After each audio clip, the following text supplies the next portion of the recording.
Hello everyone, and welcome back to a extra special bonus episode of Home Media Reviews. No, your eyes are not playing tricks on you. There is indeed a new Home Media Reviews episode in your sub box on this very day, and it is on Star Wars Episode 9, The Rise of Skywalker. I figured since I covered the other Disney-produced Star Wars films last year leading up to Rise of Skywalker, it just made sense that Rise of Skywalker would get its own episode in HMR after Season 2 finished airing. And to those of you who voted for Rise of Skywalker on the Memorial Day update video I posted, sorry you didn't win because I was already going to cover it here. I didn't mention this anywhere on my Twitter. This was supposed to be a complete surprise, so I wasn't shocked that people voted for this. But no, this is not the extra special HMR that's coming out in the next couple of months. It's a bonus episode right here, right now. And I'm sure my opinions on Rise of Skywalker are definitely not going to cause any controversy here today, because y'all know me, I tend to not agree with the mobs of Star Wars fans that hate this new trilogy, and The Rise of Skywalker is no different, but we're getting ahead of ourselves here. Let's go ahead and transition into the history section of Episode 9.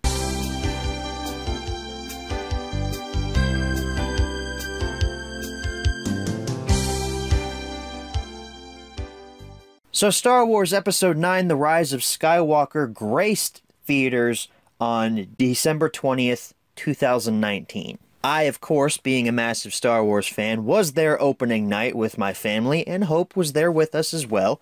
I left the theater with a feeling of happiness. I really enjoyed Rise of Skywalker on the first watching. I had heard from several YouTube movie reviewers that I watch consistently, that being Mr. Sunday Movies, The Flick Pick, Jeremy Johns, Chris Stuckman, all those guys. None of them really enjoyed this movie, and it kind of tempered my expectations going into it. First time I watched it, really liked it.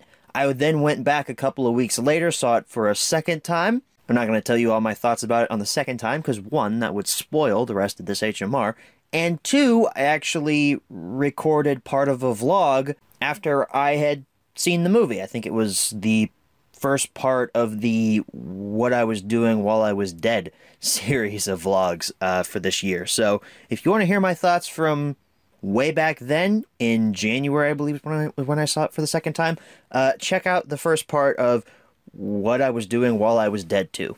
And then because this movie is probably the most recent film I've covered here on HMR, there's not a lot of history to this.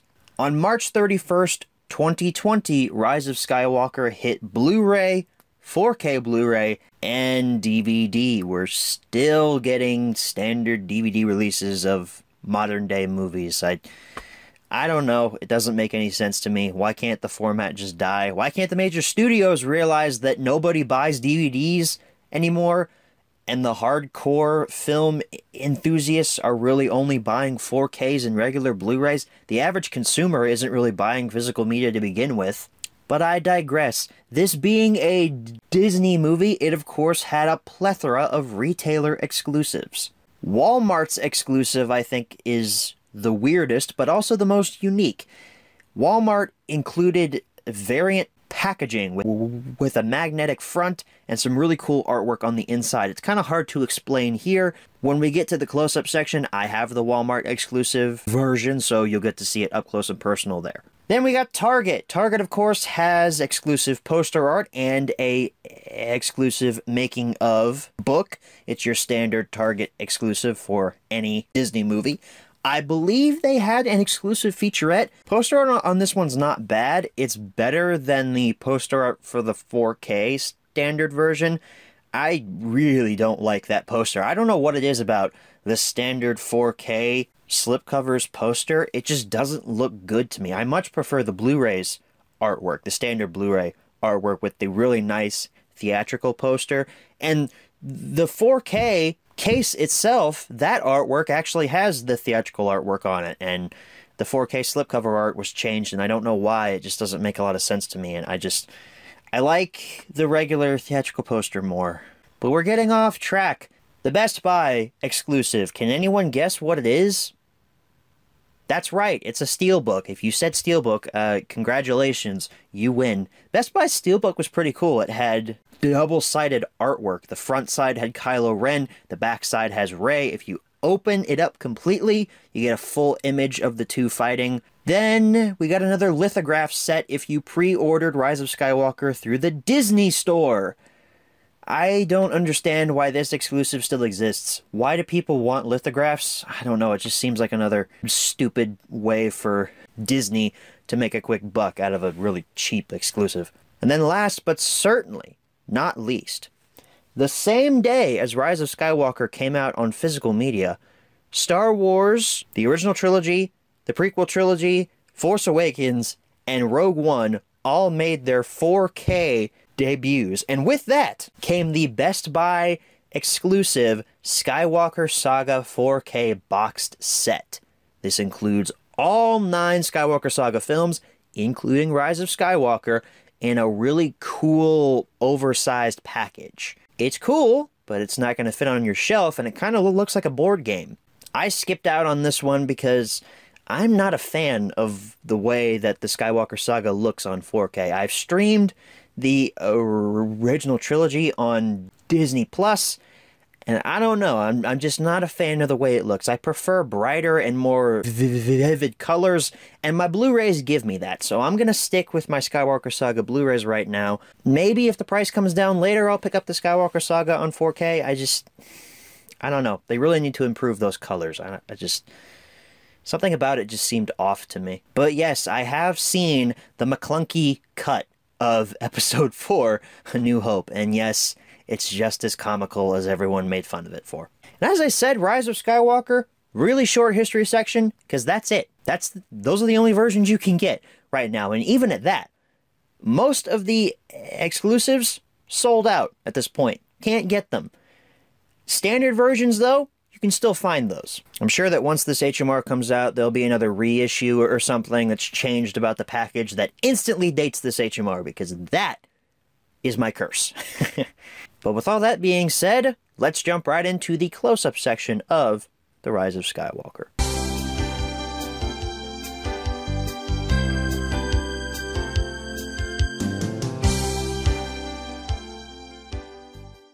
Alrighty everyone, here's your close-up look at Star Wars The Rise of Skywalker. Now, if you remember with the previous HMRs I did covering the Disney eras of Star Wars, you would know that I own an exclusive version of every single new Star Wars film released. I also own multiple copies of those movies. Not Rise of Skywalker, though. This is an exclusive version, but it's the only version I own. So far, this is the Walmart exclusive version of Rise of Skywalker. I picked this one up because it had the coolest packaging to me. And honestly, the Target artwork I really wasn't a fan of. But here we go.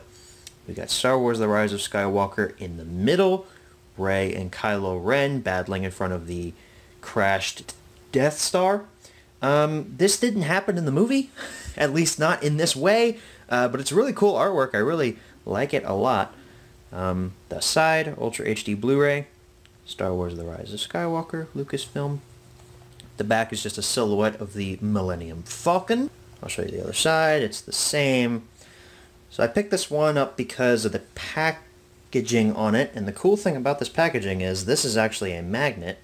Well, if you can see there, the Star Wars logo is raised up slightly because this is a magnet, so you open it up this way, and you've got C-3PO, R2, BB-8, and Chewbacca. Open this up again. Oh, there's some discs.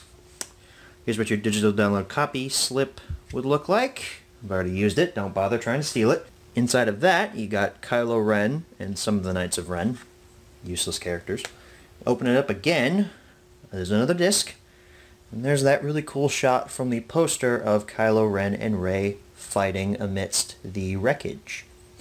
So on this side, there's your Blu-ray disc. It's Rey.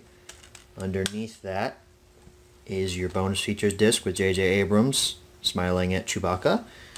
And I don't really feel the need to show you the rest of the artwork in here because it's just a continuation of the image there. But I feel like someone will yell at me in the comments if I don't. So there's the artwork. And if you look on, make sure that was secure, you got your 4K over here with a very wet Kylo Ren there. It's very similar to the Last Jedi's 4K disc, and also Solo's 4K disc. And then there's the rest of the artwork there. So all in all, it is a cool version. There's no exclusive bonus content through Walmart. The exclusive thing that you're paying for here is the package, which I have already previously said looks the best out of all of them. I like this one the best. But while I've got it over here, I guess I could show you the back that was adhered to the back of this. This part would slip over the top. 4K Ultra HD plus Blu-ray plus digital code. Limited edition packaging only at Walmart. So yes, package is the only thing that's exclusive here. The back, of course, features your UPC code, a little blurb about the movie, character shots, little explanation about what a 4K disc is and what's on it, and then Blu-ray as well as your bonus features, tech specs and ratings and such down there at the bottom. I just felt like I needed to show you that. In all honesty, I wish I would have got the Target version over the Walmart version, because the Target version has an exclusive featurette, which I didn't know about. I should have expected that. It's Target. It always has something exclusive to its package when it comes to Star Wars. So I might go out and pick that one up. We might have a supplemental, or who knows, I might just insert it right after this close-up finishes if I wind up buying it. I'm not sure if I'm going to or not yet. So that is your close-up. Let's move on to the menu tour. Okay, folks, here we are for a menu tour of The Rise of Skywalker. We are starting with the regular Blu-ray disc, as you just saw earlier. It's in the player right now.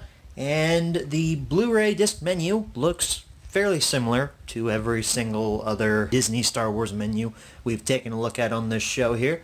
You've got your stagnant image on this side, scenes from the film playing over there. I gotta say, I really like the color scheme of this menu. I think I like The Last Jedi's color scheme a little bit more than Rise of Skywalker, but I like the cool blue in contrast with the stark red lightsaber on the side there. It's pretty well designed, if I do say so myself.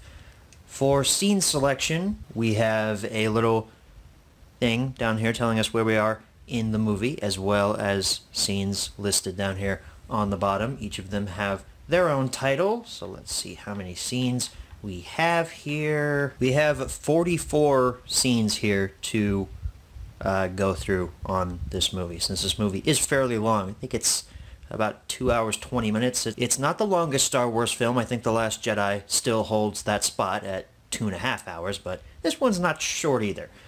For languages, we have English 7.1 DTS HD Master Audio, no Dolby Atmos because this is of course a Blu-ray, English 2.0 Descriptive, French 5.1, and Spanish 5.1, so fairly standard.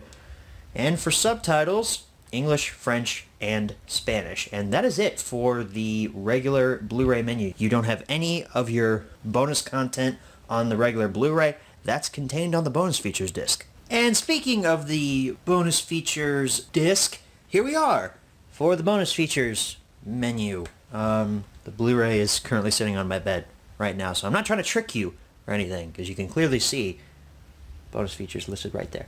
We also have subtitle options. Let's take a look at those first. We have more options than on the regular Blu-ray. We got symbols and Portuguese. I feel bad just saying symbols, but I don't know what those are. But as far as bonus features go, we have the Skywalker Legacy, which I think is the trademark documentary that is included on all of the Disney Star Wars films. Pasana Pursuit, creating the speeder chase. Aliens in the Desert. For some reason, Dio gets his own featurette. He's a key to the past.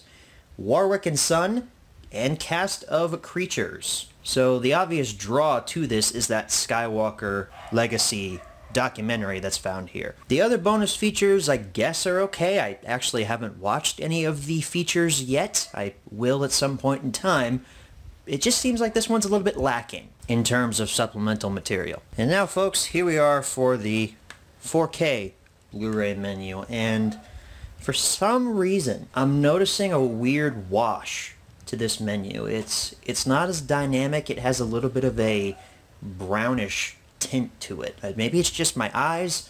I don't think the camera is picking it up very well, but through my eyes here in real life, it looks like there's a bit of a brownish tint to this actual image here. That's just with the menu. The 4K transfer of this movie looks really good. It's just the menu looks a little bit odd. Scene selection, I'm pretty sure, is the exact same thing as on the Blu-ray. There's really not much to look at here in terms of the 4K because it looks exactly the same as the Blu-ray, but we're just gonna see here. Yep, pretty much the exact same scenes for settings, languages, Dolby Atmos, English track, English 2.0, French 7.1 track, and a Spanish 7.1 track on the regular Blu-ray. Those were 5.1 mixes. Subtitles include English, French, Spanish, oh boy, Dank is back, Suomi, Norse, and Svenska. Maybe some form of Russian? I should really do research as to what these languages are before doing these HMRs.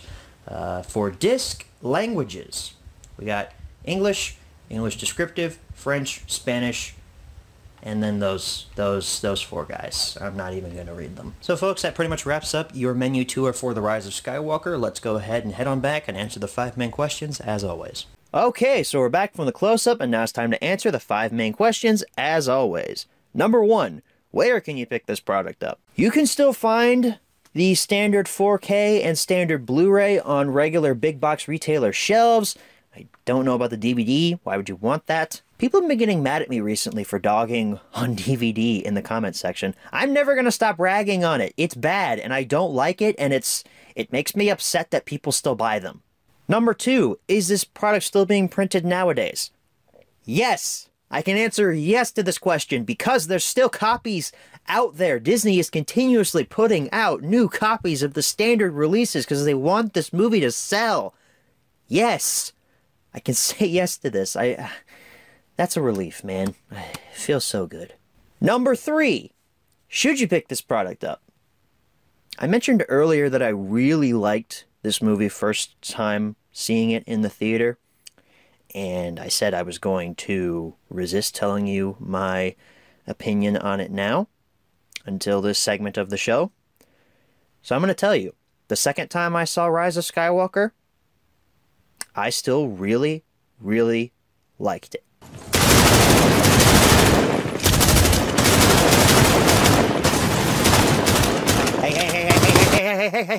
Hey! Alright? Put your guns down. Please. Let me explain myself. To begin with Rise of Skywalker positives. I think this movie is massively entertaining. Is it kind of a mess? A little bit. But I enjoy watching it throughout the movie's runtime. The biggest positive for me, I think, is a lot of the performances. I really, really like Oscar Isaac more as Poe Dameron in this movie than any of the previous two because of the fact that Poe actually gets a backstory in this movie. We learn what happened to Poe before he joined the Resistance. Granted, it's not a lot of backstory. It's kind of just the bare minimum, but it's still better than nothing.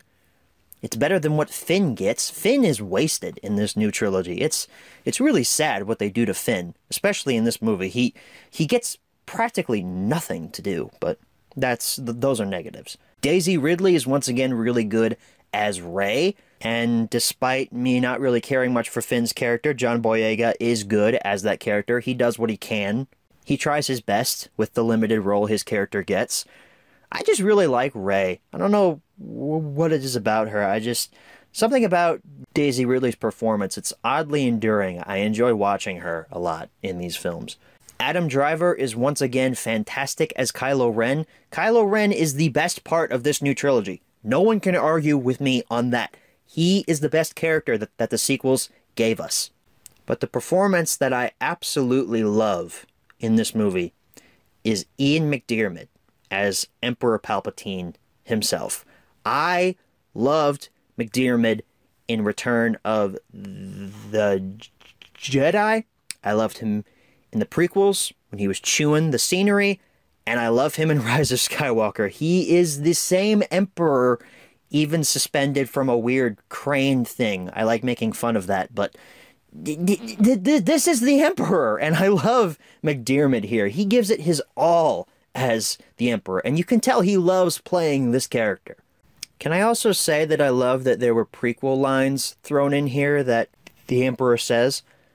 The dark side of the Force is a pathway to many abilities some consider to be unnatural.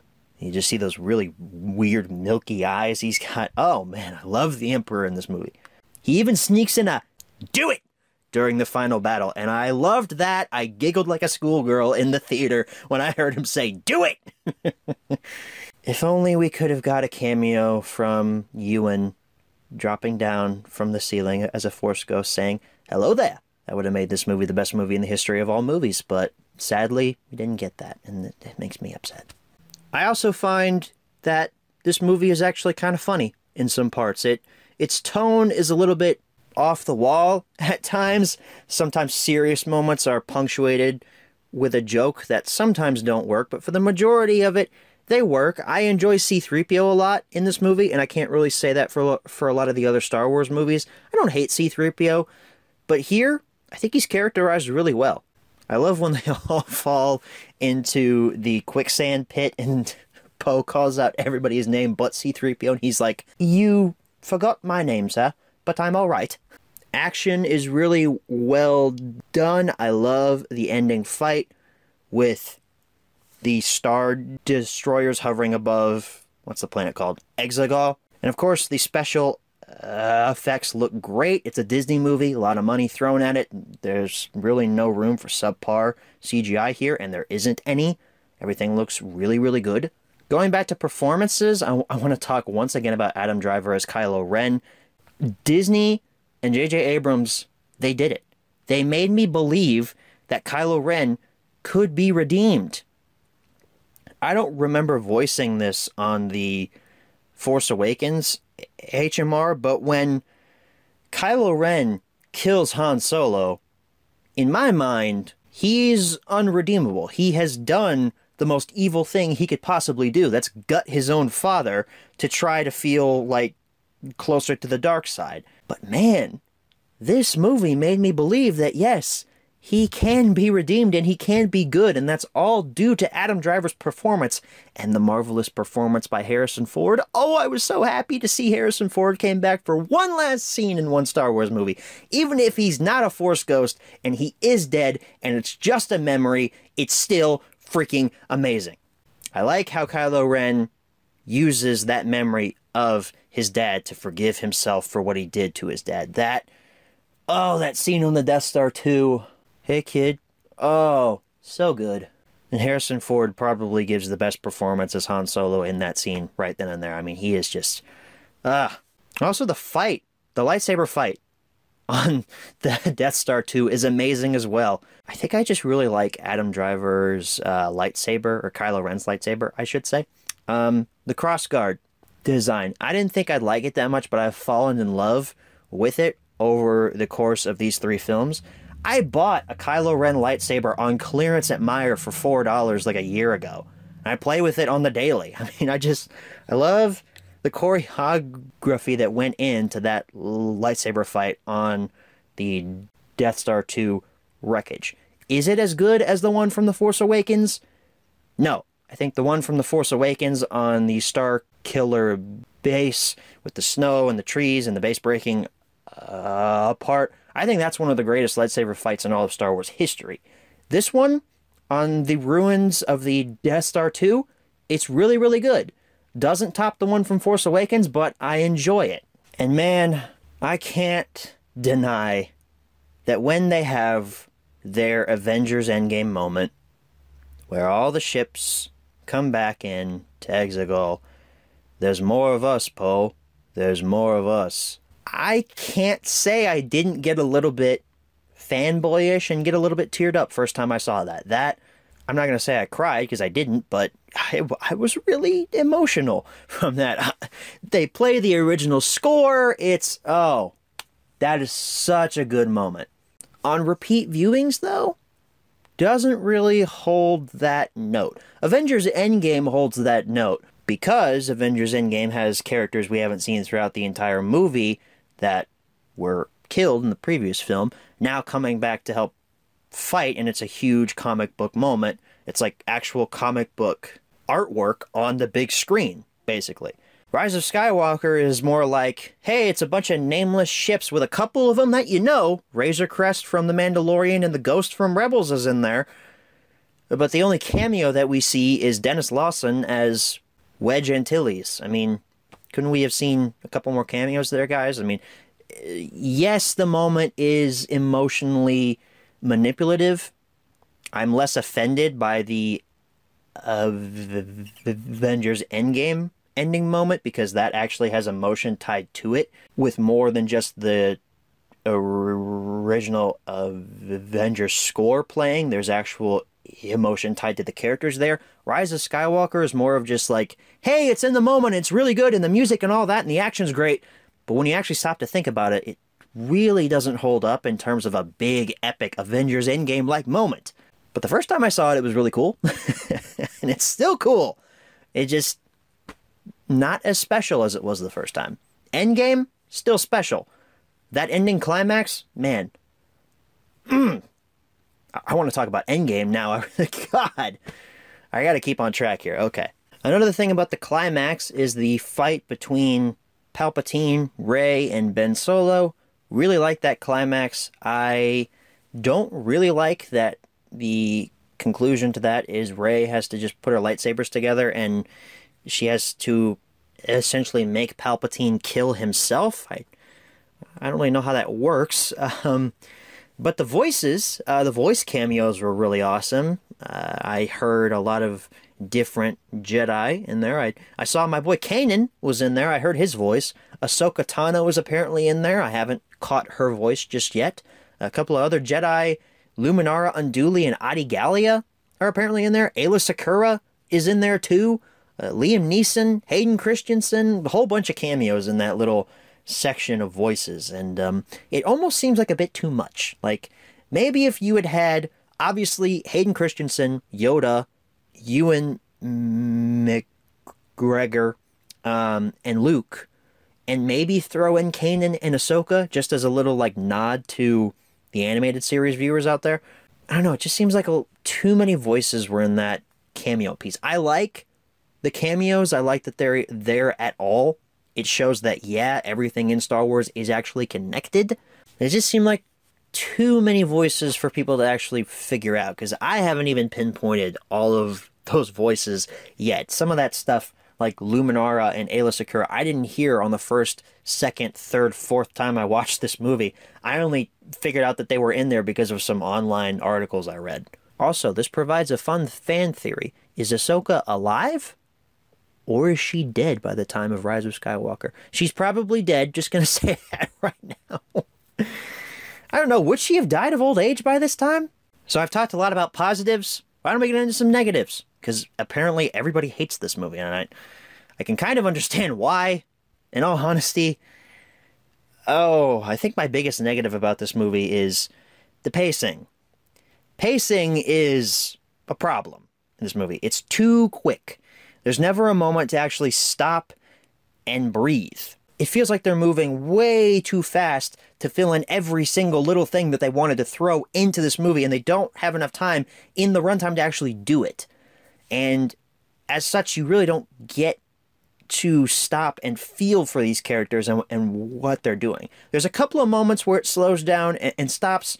Rey and Luke on Luke's island, Kylo Ren and Han Solo's moment. Those are a couple of times where it stops, but other times it's just boom, boom, boom, boom, boom, action sequence, action sequence, action sequence. And J.J. Abrams, I praised him for that in Star Trek. Here, it doesn't work to his favor. Speaking of J.J., this man just can't stop setting up new things that aren't answered. He throws in this useless little thing of Finn trying to yell at Rey while they're falling into the quicksand. Rey! Rey! I never told you that! And then he falls in, and we never know what he's gonna say. According to JJ, what Finn was going to tell Rey was that he feels the Force. Okay. That's not a dying declaration, though. Because I guess Finn thought he was gonna die. That's why he was gonna tell Rey that. I mean, too many questions in this movie also are not answered. And the answers that we get are retcons to The Last Jedi. This movie feels too reactionary to The Last Jedi. It feels like JJ and the producers and the scriptwriters, they were caving to the mobs of fans that were angry that The Last Jedi did something different with their beloved space franchise, and now they're like, wait guys, come back and see Rise of Skywalker. We fixed everything. The biggest question that I have, and have had for a long time, is how the hell did the Emperor return? That's not even answered in this movie. And that line from Poe, somehow Palpatine returned, has literally been memed on for the last, 6 months. Because unless you read the novelization of The Rise of Skywalker, spoiler alert, it was a clone, you don't know.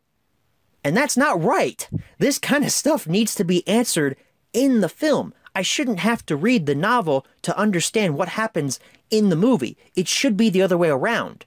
I should have to read the novel because I want more from what the movie actually gives me.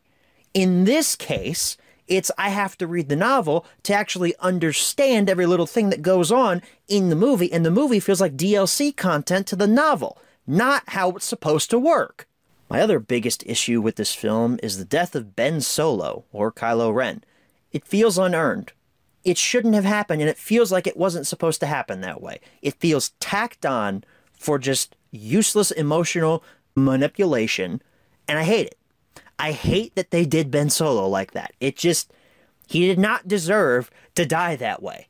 Another big negative is I hate Reylo. I've never liked Reylo. I don't like the people that ship them together. I never thought that it made sense for them to get together, and the fact that they kiss here makes absolutely no sense. To me, at least. And can we just get a moment of silence for poor Rose? Rose was done so dirty in this film, just like Ben Solo during the last, 2 minutes he was on screen. Rose, man, I feel so bad for that actress. She was bullied beyond belief for her performance in The Last Jedi. It just makes me upset that they cut her role down so much here. They caved. They caved to the mob.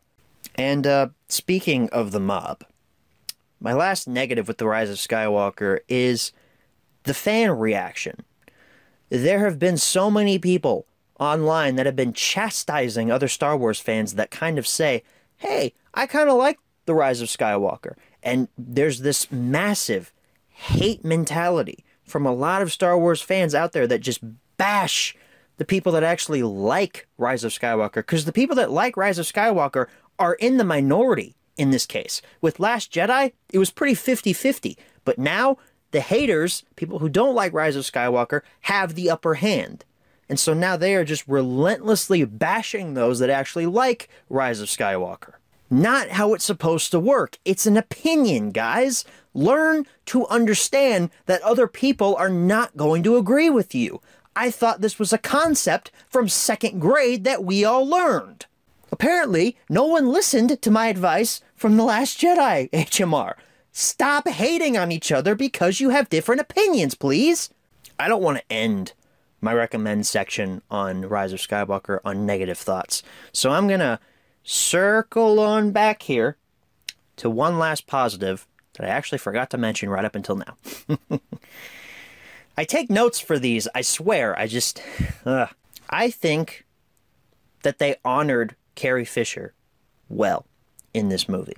They did what they could with the footage that they had. If you don't know, Carrie Fisher was superimposed into Rise of Skywalker using deleted scenes and unused footage from Force Awakens, and I think some from Last Jedi as well. So she is in this movie, just post-mortem.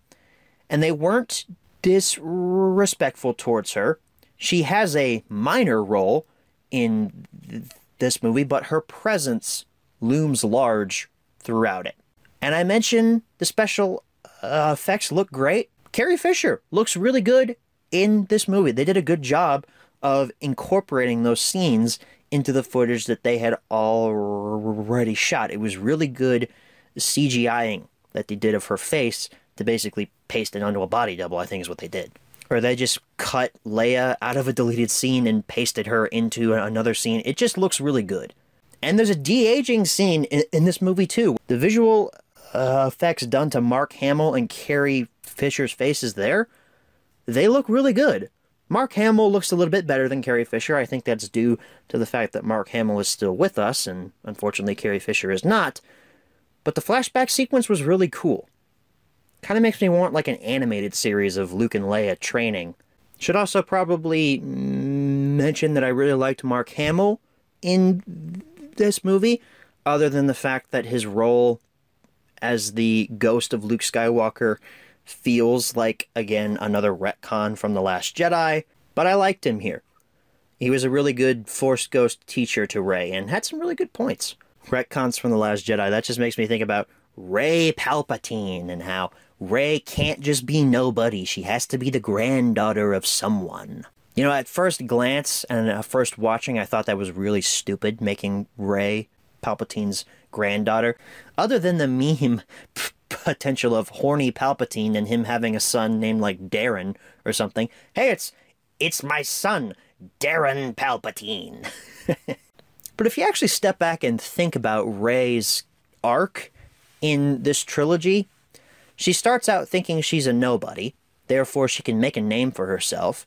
But then, oh no, it turns out she's the granddaughter of the most evil guy in the entire galaxy. But then it also shows that you can choose to be whoever you want. Regardless of your family name, if it's the most evil person in the entire galaxy, you can choose to reject that and be good. I actually think that that's a pretty strong message to send to your impressionable fans, and I, for one, am a fan of that message. Yes, it's a retcon from The Last Jedi. Yes, I would have preferred if Rey was still a nobody. I liked that explanation. I also like the message that it sends out to all of the Star Wars fans, and fans in general of films, that you can be whoever you want, despite your family name. There's so much more I could talk about with this movie. The fact that C-3PO's death and Chewbacca's death was a cheat and clear emotional manipulation. The fact that both are basically meaningless. The fact that the Sith Wayfinder is basically meaningless. The 16-hour time clock doesn't make a lot of sense. Telling me this movie takes place in all of 16 hours? Could have cut that entirely. Despite these problems I have with The Rise of Skywalker, I cannot help but enjoy it when I watch it. When I actually sit down and watch this movie, I am not thinking about these problems. I am sucked into the moment by the glorious action sequences, the fun dialogue, the intrigue of the mystery of the Wayfinder, even though it's basically useless and all that jazz, and the great characters in Rey, Kylo Ren, and Poe. Not Finn. Finn's not a great character, because he was wasted in this trilogy. So even though, as I said, I got major problems with The Rise of Skywalker, I still can't help but enjoy it. So I'm giving this one a recommend. Yes, see Rise of Skywalker. Gets a green arrow from me. I just realized I said Poe earlier. I think I should replace that with Emperor frickin' Palpatine. Bye, Poe. The characters I care about are Rey, Kylo Ren, and Palpatine, because Palpatine's amazing. I don't care what anyone says. Also, apparently Palpatine created Snoke. Memes that have been made about that are funny too. Snoke's in a jar! I mean, he's got like 10 Snokes in a jar! How did that happen? It's not explained in the movie. Number 4, where should you pick this product up? If you can find it in a big box retailer, hey, pick it up there. Might get a better deal online though.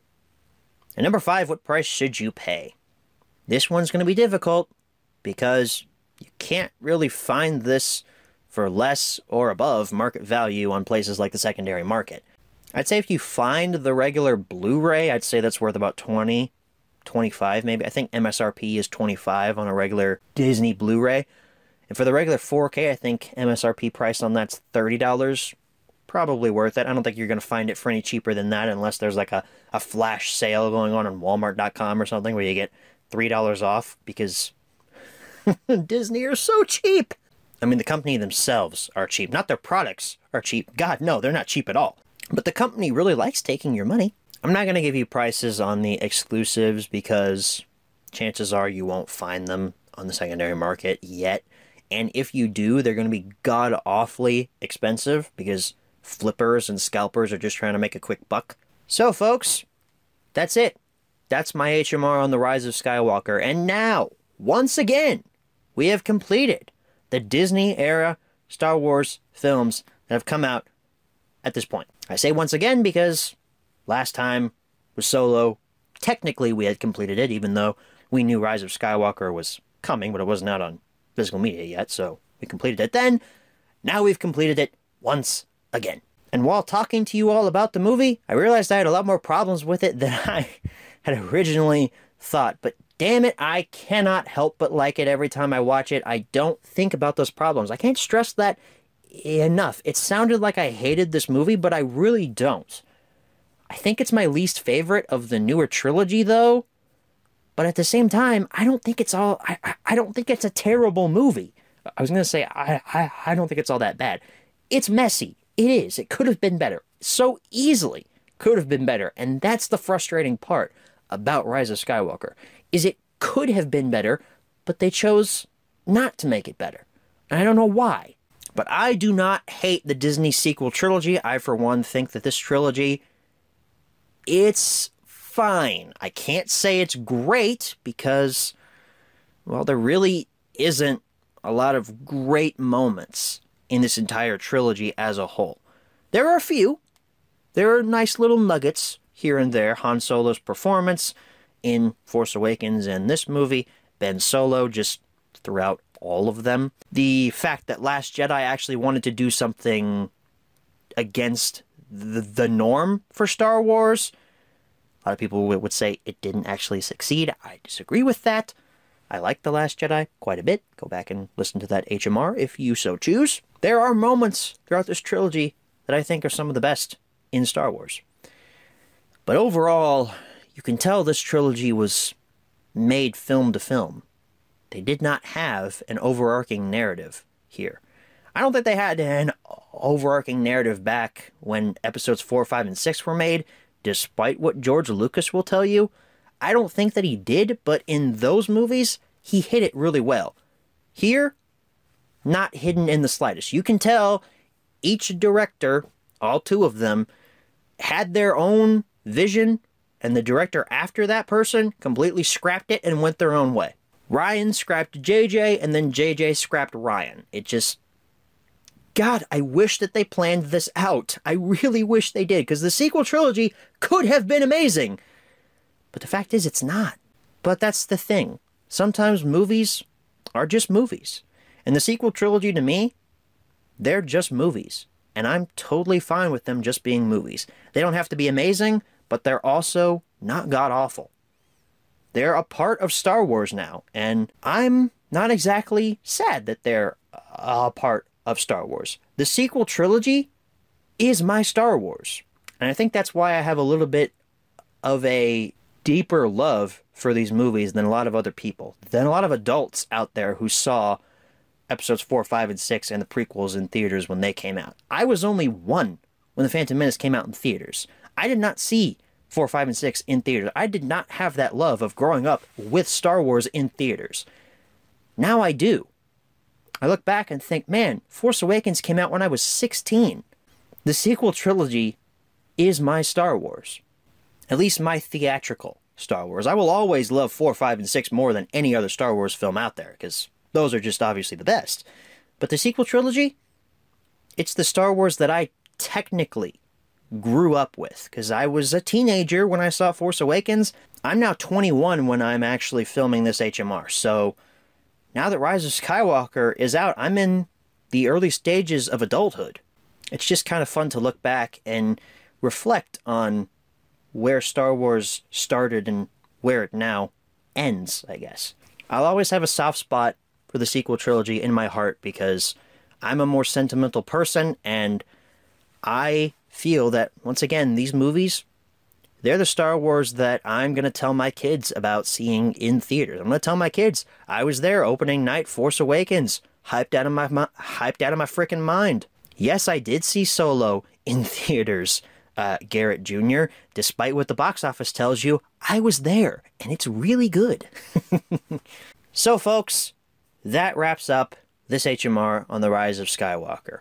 This one is probably going to be a long one. I talked a lot. I don't even know what the raw audio of this is. Let me just take a look real quick. Christ, almost 50 minutes. Okay, yes, this one's going to be another long one. Apologies for that. Just had a lot of thoughts to spill out to you into my microphone.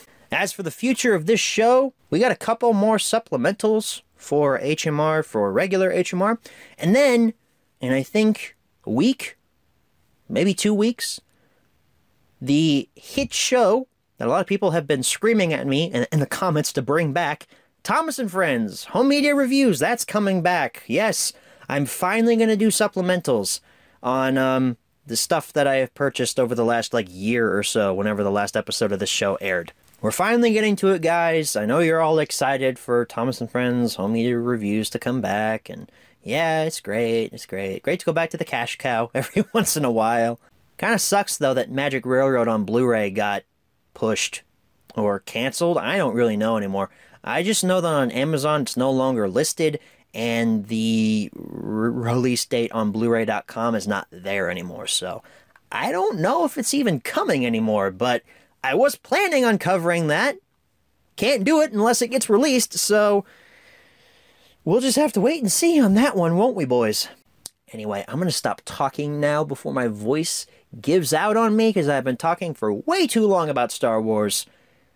Thank you guys so much for watching, and as always, good night, everybody.